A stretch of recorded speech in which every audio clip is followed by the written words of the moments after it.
ময়মনসিংহের ত্রিশালে মোজাদ্দেদিয়া ফিলিং স্টেশনের মালিক সোহেল রানার বিরুদ্ধে মিথ্যা অভিযোগ, হয়রানি ও সামাজিক যোগাযোগ মাধ্যমে উদ্দেশ্যপ্রণোদিত অপপ্রচারের প্রতিবাদে সংবাদ সম্মেলন করেছে ভুক্তভোগী। মঙ্গলবার দুপুরে ত্রিশাল প্রেস ক্লাব মিলনায়তনে এই সংবাদ সম্মেলন অনুষ্ঠিত হয়। লিখিত বক্তব্যে ব্যবসায়ী সোহেল রানা বলেন, একটি মহল দীর্ঘদিন ধরে ব্যবসায়িক ও সামাজিক সুনামের ঈর্ষান্বিত হয়ে আমার বিরুদ্ধে নানা রকম ষড়যন্ত্র করে আসছে। এরই ধারাবাহিকতায় সাম্প্রতিক সময়ের সামাজিক যোগাযোগ মাধ্যমসহ বিভিন্ন জায়গায় আমার বিরুদ্ধে সম্পূর্ণ মিথ্যা, বানোয়াট ও ভিত্তিহীন তথ্য ছড়িয়ে অপপ্রচার চালানো হচ্ছে, যা আমার ও আমার পরিবারের সম্মানহানি করছে। তিনি আরও বলেন, 2011 সালে সদর ইউনিয়নের রাগামারা এলাকায় আমার নিজস্ব জমিতে একটি ফিলিং স্টেশন স্থাপনের উদ্যোগ গ্রহণ করি। ওই সময় আব্দুল মান্নান নামে এক ব্যক্তি ব্যবসায় অংশীদার হওয়ার আগ্রহ প্রকাশ করলে পারিবারিক আলোচনার প্রেক্ষিতে একটি চুক্তি সম্পাদিত হয়।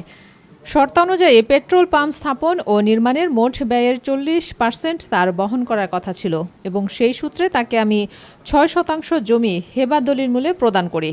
পরবর্তীতে চুক্তির শর্ত অনুযায়ী আব্দুল মান্নান উক্ত অর্থ প্রদানের সম্পূর্ণ ব্যর্থ হন এবং ব্যবসা পরিচালনায় অপারগতা প্রকাশ করেন। চুক্তি ভঙ্গের কারণে তিনি পরবর্তীতে হেবা দলিলের মাধ্যমে উক্ত জমি পুনরায় আমার ফেরত দেন।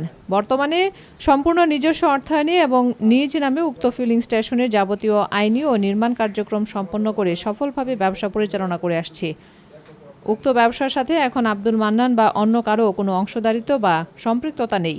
দুঃখজনক হলেও সত্য, চুক্তির শর্ত পূরণে ব্যর্থ হয়েও বর্তমানে আব্দুল মান্নান ও তার সহযোগীরা আমাকে এবং আমার পরিবারের সদস্যদের প্রাণনাশের হুমকিসহ আমার বৈধ ব্যবসা প্রতিষ্ঠানের ক্ষতি সাধন করার জন্য নানা রকম পায়তারা ও ষড়যন্ত্র লিপ্ত রয়েছে।